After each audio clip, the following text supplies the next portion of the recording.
Hey, amazing teachers. Have you ever asked students to tell a story only to get blank stares or one word responses? The problem isn't their ability, it's that they don't know where to start.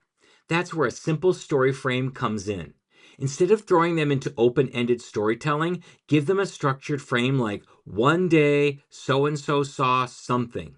Suddenly, something happens. Because of that, something else happens. And in the end, this happens.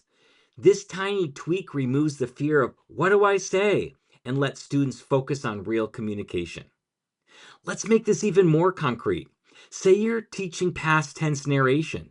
Give students a frame like yesterday I went to somewhere.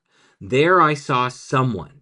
But suddenly something happened. And in the end, this happened. You can even add sentence starters on the board for extra support. Try this. Do a whole class storytelling session first, filling in the blanks as a group with fun, wacky ideas. Once they see how it works, they'll feel way more confident doing it on their own. Want an even bigger boost? Pair students up for rapid fire storytelling. Give each pair a different scenario like lost in the jungle or a surprise visitor at school, and let them fill in the blanks using the frame. Suddenly, even your quietest students are talking. This works at any proficiency level because you can adjust the complexity of the frame. And if you want to level up your CI teaching skills, take our free CI proficiency quiz to see where you stand and get personalized insights. Take the quiz here at mm.us/CI quiz.